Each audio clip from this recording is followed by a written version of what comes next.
우리는 지금 초대교회가 보여줬던 오늘 따라서 성도가 그리고 교회가 갖추어야 될 기초적인 신앙생활에 대해서 살펴보고 있습니다.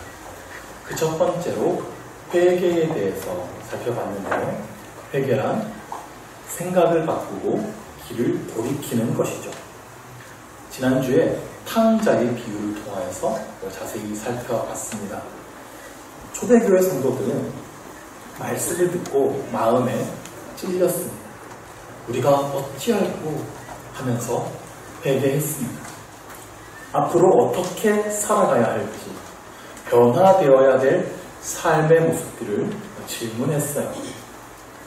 그날에 3,000명의 사람들이 세례를 받았습니다. 당시에 세례를 받는다는 것은 큰 결심이 필요한 일이었어요. 그의 삶이 송두리째 바뀔 수 있는 일이었습니다. 당시 유대인들은 그리스도인들을 이단으로 취급했습니다. 여러분의 가족 중에 누군가가 이단에 빠졌다고 해보십시오. 어떻게든 이단으로부터 그를 빼오기 위해서 못할 일이 없지 않겠습니까? 관계가 어떻게 될까요? 당시에 기독교인이 된다는 것은 그 정도의 반대를 무릅써야 하는 일이었어요. 그리스도인들은 법정에도 서야 됐고요. 감옥에 끌려가고 매를 맞는 일도 허다했습니다. 심한 폭력을 당하기도 했습니다. 유대인 사회로부터 아예 추방당할 수도 있습니다. 유대인이 아니더라도 비슷합니다. 이방인들은 우상 숭배 문화 속에서 살아갔어요. 우상 숭배를 거절하면 그냥 왕따가 되는 거예요. 사업을 하는 사람들은 상인회라는 것에 가입해야 됩니다. 상인회 모임을 하면 그곳에서는 공식적인 우상 숭배가 벌어집니다. 그 우상 숭배를 거부하면 상인회에 들어갈 수조차 없어요. 상인회에 가입이 안 되면 사업을 하기 힘들어집니다. 생계에 직접적인 영향을 끼치게 되는 것이죠. 만약에 그 지역에 자연재해가 발생하게 돼요. 그러면 기독교인들에게 그 화살이 쏟아집니다. 너희들이 우리 신을 노하게 해서 이런 일이 벌어졌다. 그 비난을 뒤집어 써야 했어요. 그러니까 세례를 받는다는 것은 공식적으로 내가 그리스도인이 된다는 뜻인데, 그러려면 이 모든 불이익들을 감수해야 하는 거였어요. 그럼에도 불구하고 나는 예수를 믿어야 합니다. 예수님이 나의 주인이시다. 이렇게 그의 삶이 송두리째 바뀔 수 있는 고백이 바로 세례를 받는 것입니다. 그러므로 초대교회 당시에 세례를 받았다는 것은 단순히 교회의 회원이 되는 것, 안 나가던 교회를 나가기 시작했다는 것, 그 이상이었어요. 예수님이 주인된 삶의 모습으로 나의 삶을 완전히 바꾸겠다는, 인생의 엄청난 변화를 각오해야 하는 일이었습니다. 누가복음 3장을 보시면 세례 요한이 회개를 선포합니다. 3장 8절에 그러므로 회개에 합당한 열매를 맺고 속으로 아브라함이 우리 조상이라 말하지 마라. 세례 요한이요, 세례를 주기 시작하니까 붐이 일어났어요. 그러다 세례 요한에게 세례를 받으러 오는 사람들이 있었는데요. 이 구절 바로 전 구절에 보면 그들을 향해서 세례 요한이 독사의 자식들아, 거친 말을 쏟아냅니다. 회개의 열매를 맺어야 된다는 거예요. 사람들 앞에서의 체면 때문에 다들 세례 받으니까 나도 따라서 삶은 바꾸지 않으면서 겉모습만 회개한 것처럼 와서 세례 받지 말라는 겁니다. 회개에 합당한 열매를 맺으라는 거죠. 세례 받으려면 그에 합당한 삶의 변화를 각오하고 오라는 겁니다. 세례 받으러 나온 사람들이 물어요. 아니 그러면 우리가 뭘 하면 됩니까? 세례 요한이 구체적으로 제시하기 시작하는데요. 누가복음 3장 11절에 대답하여 이르되 옷 2벌 있는 자는 옷 없는 자에게 나눠줄 것이요 먹을 것이 있는 자도 그렇게 할 것입니다. 부자들에게 하시는 말씀이죠. 자기 혼자 잘 먹고 살지 말고 이제 가난한 자들을 돌아보라 하는 겁니다. 물질의 사용을 하나님의 뜻을 따라 하라는 것이죠. 12절에서는 세리들이 와서 물어요. 우리가 어떻게 해야 됩니까? 그러자 13절에 이르되 부과된 것 외에는 거두지 말라. 부과된 세금보다 더 많은 것들을 거두어서 자기 주머니에 챙기는 세리들이 많았어요. 그러지 말라는 겁니다. 14절에도 군인들이 물어 이르되 우리는 무엇을 하리까? 그러자 사람에게서 강탈하지 말며 거짓으로 고발하지 말고 받는 급료를 족한 줄로 아느라. 군인이 가진 그 힘으로 사람들을 괴롭히고 빼앗지 말라는 겁니다. 정말 자신이 죄인임을 깨달았다면, 그리고 세례 받으려면 이제 이전의 그 삶의 모습을 그쳐야 된다는 것이죠. 각 사람들에게 실제로 변화되어야 될 모습들을 가르쳤습니다. 이것이 회개에 합당한 열매입니다. 우리가요, 다른 사람들에게 너 이거 변해야 돼 라는 말은 참 잘해요. 쉬워요. 근데 정작 내가 변하려는 생각은 잘 하지 못하는 거예요. 이건 어려워요. 예화인데 어느 도둑이 갑자기 교회에 와서 목사님을 찾았대요. 제가 사실은 방금 집에서 물건을 훔쳤는데 도저히 양심에 찔려서 이거 안 되겠습니다. 여기 제가 훔친 게 여기 있습니다. 이거 목사님께서 좀 받아주시죠. 그때 목사님이 거절합니다. 이걸 왜 저한테 가져오십니까? 저는 받지 않겠습니다. 저는 이거 받을 수 없습니다. 도둑이 계속 말해요. 저는 이거 정말 주인에게 돌려주고 싶은데요. 이거 주인이 받지 않으려고 하면 이거 어떻게 해야 되죠? 주인이 진짜 그걸 받지 않으려고 합니까? 받겠다네요. 전 그러면 그 물건 좋은 곳에 사용하시고 다시는 도둑질 하지 마십시오. 라면서 그 도둑을 위해서 축복하면서 기도해주고 돌려보냈대요.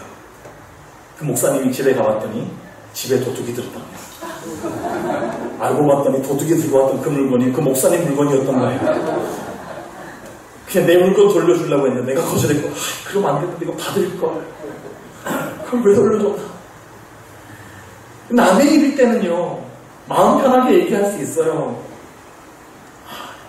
조금 손해보더라도 믿음 지키는 게 더 중요하지 않나요? 믿음 지켜야지.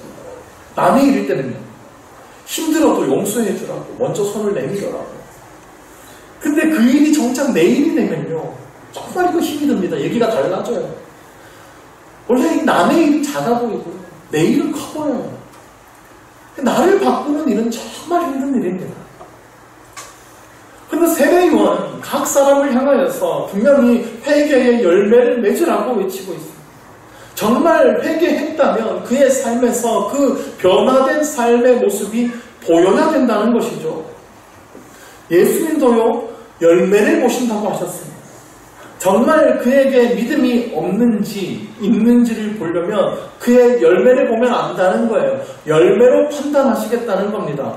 그의 변화된 삶을 통해 맺어진 열매들입니다. 회개란 잘못을 깨닫고 후회하고 다짐했다고 끝나는 것이 아닙니다. 그건 시작입니다. 그 이후에 변화된 삶이 정말 중요합니다. 그 변화된 삶을 가장 잘 보여주는 인물이 오늘 우리가 읽은 본문에 등장하는 삭개오죠. 우리가 너무나 많이 들어왔던 잘 아는 인물이에요. 근데 오늘 삭개오의 이야기를 좀 더 깊이 있게 들여다봅시다. 이 삭개오의 이야기는요, 사실 그 이전의 한 이야기하고 연결되어 있어요. 오늘 우리가 19장을 읽었는데 누가복음 18장을 보면 한 부자 청년이 예수님께 찾아와요. 내가 무엇을 하여야 영생을 얻으리까? 예수님께서 10계명을 말씀하세요. 이런 것들을 지켜라. 그러자 청년이 예수님, 전 이런 것들을 어려서부터 다 지켜왔던 것들입니다. 이 사람이 경건한 유대인이에요. 어려서부터 그 수많은 율법들을 다 지키며 살아오는 훈련을, 교육을 받아봤어요. 그런데 그 삶에 기쁨이 없습니다. 평안이 없어요. 그 선한 행동이 자신에게 구원을 가져다 주지 못했습니다. 그래서 예수님께서 그 청년에게 도전하시죠. 22절 말씀에 예수께서 이 말을 들으시고 이르시되 내게 아직도 한 가지 부족한 것이 있으니 내게 있는 것을 다 팔아 가난한 자들에게 나눠주라. 그리하면 하늘에서 내게 보화가 있으리라. 그리고 와서 나를 따르라 하시니. 이 청년이 큰 부자예요. 부잣집에서 태어났어요. 그런데 가진 것을 다 팔고 예수님을 따르다며 이제껏 그가 누려왔던 그 모든 삶을 완전히 포기해야 되는 것 아닙니까? 예수님은 이 청년의 문제를 정확히 알고 계셨던 거예요. 물질을 사랑함이 이 청년의 문제였어요. 그래서 물질에 잡혀서 살아요. 물질 때문에 예수님을 사랑하지 못합니다. 이 땅의 물질 때문에 더 중요한 하나님의 나라를 보지 못하는 거예요. 아니 그러면 이 청년은 이제부터 그냥 거지로 살아야 된단 말입니까? 아닙니다. 예수님은 우리의 삶을 책임져 주시는 분이십니다. 먹이시고 입히시는 분이세요. 하늘에서 내게 보화가 있으리라 약속하셨습니다. 하늘의 보화란 우리가 천국에 가서 받게 되는 상급만을 이야기하는 것이 아닙니다. 하늘에서 쏟아부어 주시는 그 은혜로 사는 삶. 하나님께서 축복해 주시고 책임져 주시는 삶을 살게 될 것이라는 약속이에요. 근데 이 청년은 이것을 믿지 못했습니다. 자기가 가진 것을 놓지 못했어요. 자기 이전의 삶을 버리지 못했습니다. 그래서 근심하며 돌아갑니다. 그때 예수님께서 하신 말씀이 있어요. 24절에서 25절 말씀인데요. 예수께서 그를 보시고 이르시되 재물이 있는 자는 하나님의 나라에 들어가기가 얼마나 어려운지 낙타가 바늘귀로 들어가는 것이 부자가 하나님의 나라에 들어가는 것보다 쉬우니라. 재물이 있는 자는 하나님의 나라에 들어가기가 어렵다고 하세요. 낙타가 바늘귀로 들어가는 게 차라리 더 쉬울 거라고. 그러면 부자는 천국에 갈 수 없다는 뜻으로 들리죠. 근데 예수님께서 그 다음에 하신 말씀이 있어요. 이르시되 무릇 사람이 할 수 없는 것을 하나님은 하실 수 있느니라. 하나님은 하실 수 있다는 겁니다. 그러니까 낙타가 바늘귀로 들어갈 수 있다는 거예요. 그리고 바로 다음 장인 19장에서 바로 그 사람의 이야기가 나오는 거예요. 부자 삭개오죠. 삭개오는 세리장이고 부자라고 소개됩니다.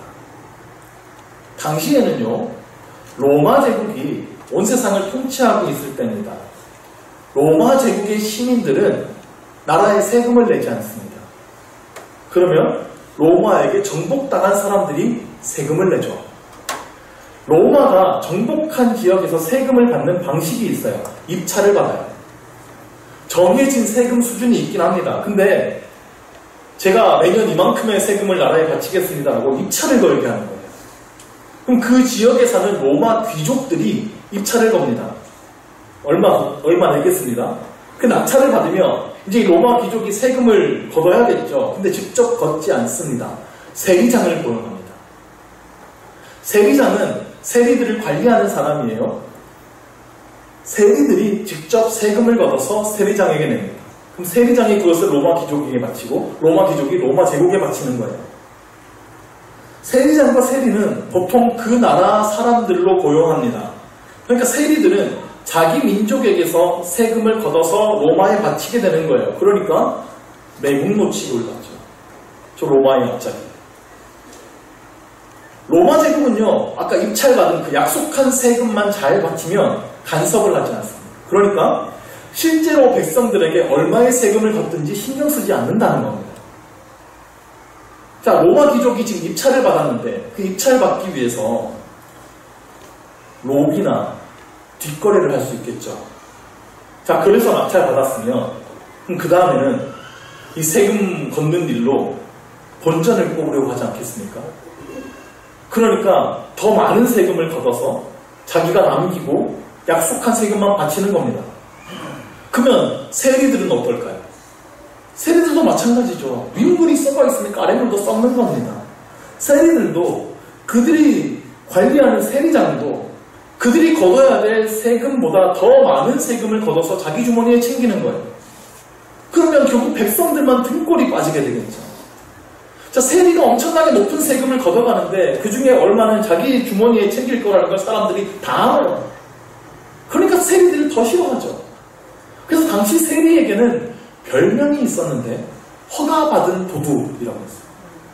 저 도둑놈이라고. 근데 허가받은 도둑놈이라고. 자, 이 삭개오가요, 그 여리고의 세리장이었습니다. 여리고는 굉장히 부유한 도시였어요. 그러니까 세리장이라는 직책만으로도 쉽게 부자가 될 수 있었을 거예요. 높은 월급을 받았을 거고요. 그리고 빼돌린 세금도 있었겠죠. 3절을 보니까 그가 예수께서 어떠한 사람인가 하여 보고자 하되, 예수님이 어떤 분이신지 보려고 했습니다. 근데 이것은 단순한 호기심에서 얼굴 한번 볼까 했던 게 아닙니다.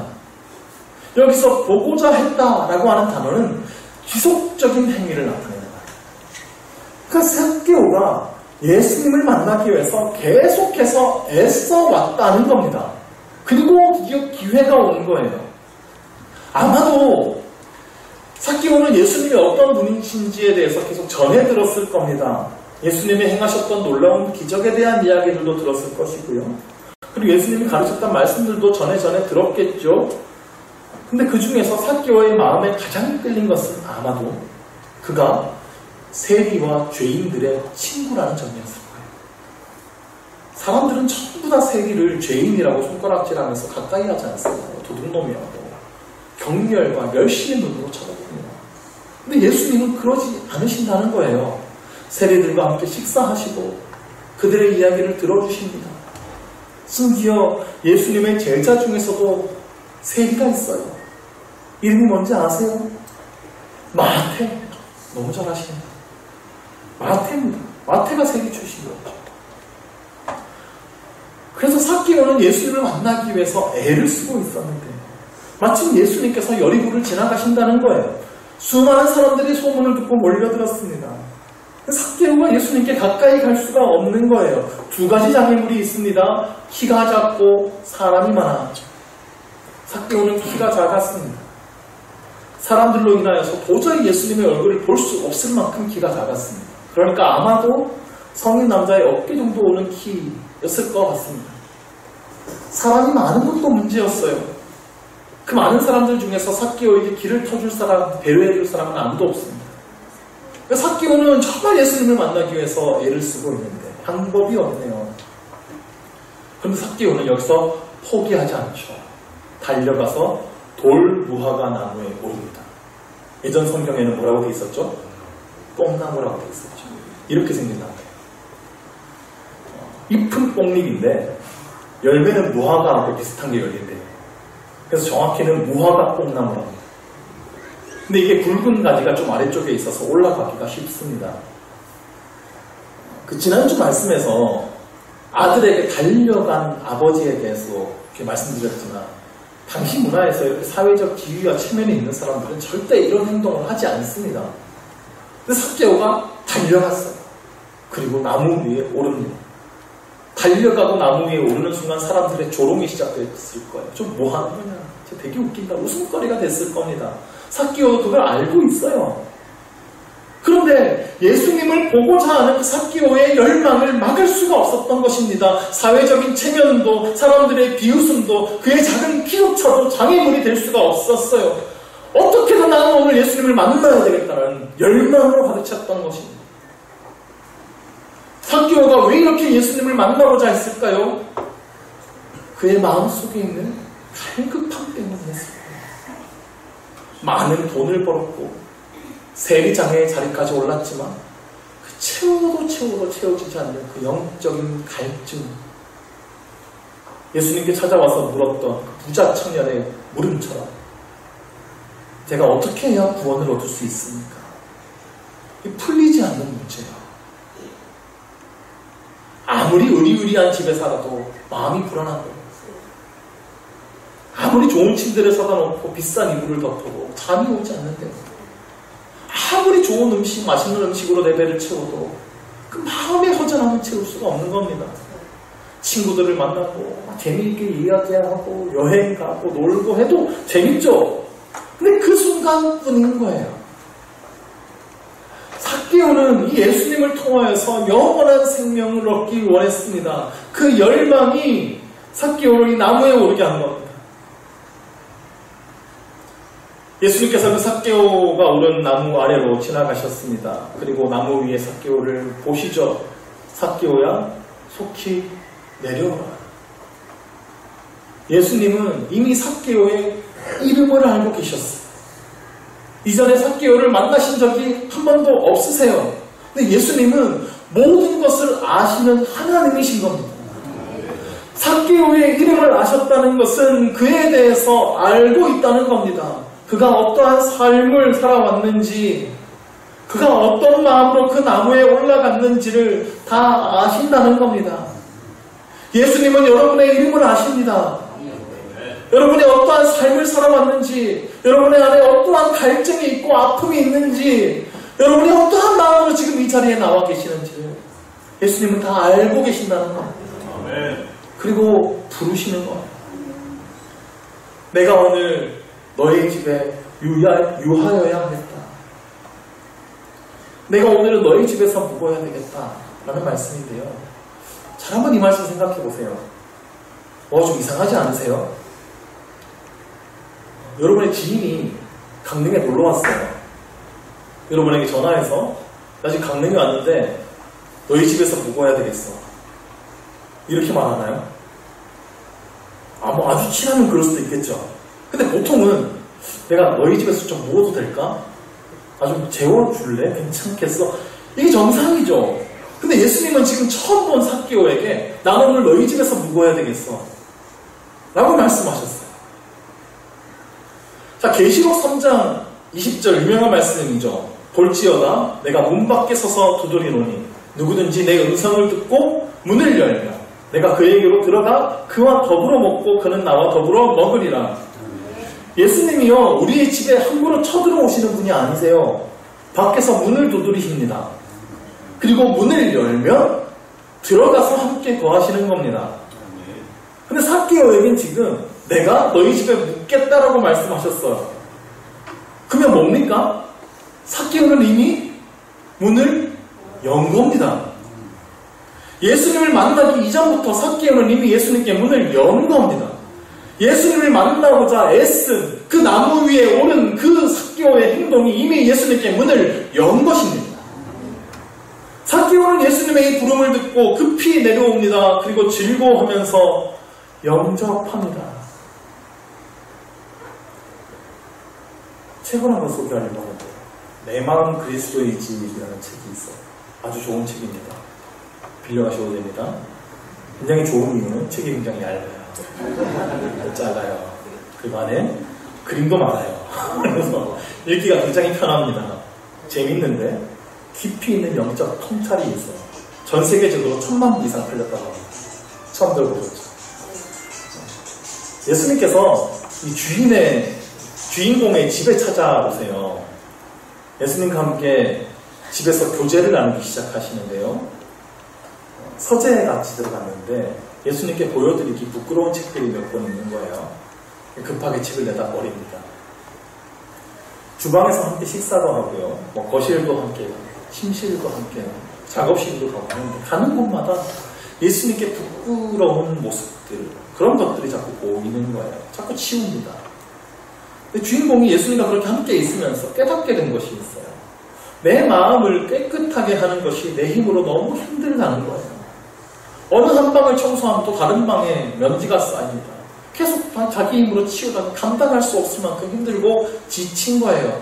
그래서 예수님께 고백합니다. 예수님, 이 집 전체를 예수님께서 다스려 주실 수는 없겠습니까? 지금까지는 예수님이 손님이었고 제가 주인이었는데 이제 명이 이전하겠습니다. 주님이 저와 이 집의 주인이 되어 주십시오. 삭개오는 예수님을 지금 집의 주인으로 모셔드린 겁니다. 그래서 예수님은 너희 집에 내가 오늘 유하겠다라고 말씀하신 겁니다. 삭개오는 즐거워하면서 예수님을 영접하죠. 집의 주인의 모습이 예수님이고 그 주인을 대접하는 손님의 모습으로 삭개오가 있는 거예요. 예수님이 삭개오의 주인이 되었으니 이전의 삶과 같을 수가 없죠. 8절에서 삭개오가 고백합니다. 같이 한번 읽을까요? 삭개오가 서서 주께 여짜오되 주여 보시옵소서 내 소유의 절반을 가난한 자들에게 주겠사오며 만일 누구의 것을 속여 빼앗은 일이 있으면 서서 말했다는 것은 사람들 앞에서 공식적으로 선언했다는 뜻입니다. 예수님께서 삭개오의 집에 들어가자 이게 화제가 되었어요. 수많은 사람들이 삭개오의 집 주변에 막 창문으로 이렇게 보면서 둘이 뭐 하고 있나 손가락질하면서 바리새인들이요. 그러고 있었는데 그들 앞에서 서서 얘기하는 거예요. 소유의 절반을 가난한 자들에게 주겠다. 라고 말합니다. 그리고 누구의 것을 속여서 빼앗은 일이 있으면 4배로 갚겠다고 선언합니다. 구약 성경에는요, 남의 것을 속여서 빼앗을 때에 대한 규정이 있어요. 법으로 정해놨습니다. 20%를 더해서 갚게 돼 있습니다. 그러니까 만약에 제가 속여서 100만 원을 뺐었으면 120만 원을 갚아야 되는 거예요. 근데 삭개오는 지금 400만 원을 갚겠다는 겁니다. 출애굽기 22장에 보면 도둑질한 것이 있으면 4배나 5배로 갚게 돼 있습니다. 그러니까 속여서 빼앗은 건데 내가 도둑질한 수준으로 갚겠다는 거예요. 지금 삭개오가 이 고백처럼 하면요, 삭개오 망합니다. 자기 재산의 절반을 가난한 자들에게 다 주고, 내가 속여 빼앗은 거 사기친 것들이 있으면 다 4배로 갚겠다 이러면 전 재산 날아갈 수도 있어요. 아니, 율법에 의하면 20%만 더해서 갚으면 돼요. 아니, 뭐로 그렇게까지 예수를 미친 거 아니냐고 그럴 수 있는데, 삭개오의 마음은 그렇지가 않은 거예요. 자신의 삶의 잘못을 철저하게 반성하는 모습이고요. 내 삶의 방향을 이제 완전하게 바꾸겠다는 고백인 것입니다. 오늘 본문 이후에 삭개오의 고백 이후에 삭개오의 이야기, 삶의 모습들을 마음속으로 한번 그려봅시다. 어떤 일이 일어났을까요? 이전에 삭개오는 사람들의 수입을 조사하고 세금을 징수했어요. 근데 이후에 삭개오는 가난한 사람들을 조사합니다. 그리고 그들에게 자기 재산을 나눠줍니다. 자기가 세금을 더 받아낸 사람들을 조사하기 시작합니다. 그들의 집에 삭개오가 직접 찾아가서 눈물을 흘리면서 정말 죄송하다, 진심으로 사과하고 그 금액의 4배를 더해가지고 갚아주면 그 집에 무슨 일이 일어날까요? 그 한 사람의 변화가 이 여리고에 어떤 열매를 맺었을까요? 아니, 삭개오 저 사람이 어떻게 저렇게 달라질 수가 있지? 지금 같으면요, 뉴스에 크게 보도됐을 겁니다. 새롭게 하소서만 나오는 게 아니라 뉴스에 나올 거라고요. 돈밖에 모르던 저 세리장이 자선사업가로 거듭나다. 방송에 나와서 막 간증하겠죠. 뭐라고 하겠습니까? 모든 사람이 손가락질하던 나를 예수님께서 만나주셨습니다. 이 모든 건 내가 한 게 아니라 예수님의 은혜입니다. 예수님이 나를 변화시켜 주셨어요. 그 삭개오, 변화된 삭개오를 통하여서 여리고에는 큰 부흥이 일어났을 것입니다. 진정 회개한 사람의 삶의 모습에는요, 회개한 증거가 나타납니다. 변화된 삶의 모습이 나타나야 된다는 거예요. 진정한 회개에는 열매가 필수인 겁니다. 삭개오가 예수님 앞에서 회개했다고 말은 하면서 여전히 그냥 비슷한 모습으로 살아갔다면 어땠을까요? 아니면 이전에 내가 뭐 잘못하고 피해준 건 예전의 일이니까 하나님 앞에 다 그러고 용서받았고 회개했으니까 그건 다 잊어버리고 앞으로는 내가 그러지 않을게요, 이 수준으로 결단했으면 어땠을까요? 그럼 삭개오에게 이전에 피해 입은 사람들은 우리는 뭐야? 우린 당했는데 여전히 삭개오 욕하면서 다니지 않겠어요? 그 도시에 삭개오가 영향력을 발휘할 수 있었을까요? 사람이요, 진정한 회개를 하면 3단계의 회개를 거친다고 합니다. 첫 번째는 예수 그리스도 앞에서 회개합니다. 자신의 죄를 고백하면서 돌이키는 거예요. 두 번째는 교회에 대해서 회개합니다. 내가 신앙생활을 소홀히 하고 성도들과의 교제를 멀리했던 그 삶을 회개하고 이제 성도들과 하나 되는 새 삶, 그 삶을 시작한다는 뜻입니다. 세 번째는 세상에 대해서 회개합니다. 세상에서 잘못된 삶을 살아가는 것을 돌이키는 거예요. 그리고 내가 그 잘못된 삶으로 누군가에게 잘못한 것이 있다면, 상처 준 것이 있다면 용서를 구하는 것입니다. 피해를 입혔다면 실제로 갚는 것이죠. 이게 진정한 회개라는 거예요. 그리고 바르게 살기 시작하는 겁니다. 하나님의 말씀대로 살아가기 시작합니다. 예수님의 인격을 닮아가기 시작합니다. 표정이 달라지고 말이 달라지고 성품이 달라지는 거예요.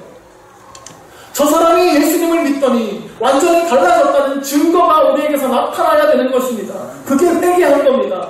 내 마음만 변화받았다고 하지 말고 생활을 통해서 정말 내가 변화받았다는 증거를 나타내야 합니다. 그것이 열매를 맺는 거예요. 그러면 나 한 사람이 변화됨으로 말미암아 내 주변이 정화되기 시작할 것입니다. 내 한 사람이 변화되면 내 주변에 많은 사람들이 나를 통해 은혜를 받아요. 저 사람 변화된 것 좀 봐. 하나님 살아계신가 봐. 여러분 중에 한 사람이 변화되어 보십시오.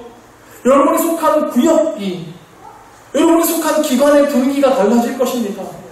우리 교회 전체의 분위기가 달라질 것입니다. 여러분 중에 한 사람이 여러분의 삶의 자리에서 달라져 보십시오. 여러분이 사는 그 주변이 어떻게 달라지겠습니까? 아니, 저 사람이 예수를 믿더니 완전히 달라졌어. 세상에서 그렇게 여러분이 인정받는다면 여러분의 삶이 완전히 달라지기 시작할 것입니다. 그리고 변화된 여러분을 통하여서 우리 교회도 큰 부흥을 경험하게 될 것입니다. 이 변화는요, 내 힘으로 되지 않습니다. 예수님께서 우리 삶의 주인이 되어주셔야 합니다. 주님께 여러분의 삶의 주도권을 내어드리시기를 바랍니다. 그 주님께서 여러분의 안에 있는 그 숨은 죄악까지 말끔히 씻어주실 것입니다. 죄악의 쓴뿌리를 뽑아주실 거예요. 여러분의 삶에 예수님의 인격이 나타나게 될 것입니다. 이전에는 몰랐던 놀라운 평범과 기쁨 속에 예수님과 함께 살아가게 될 것을 믿습니다.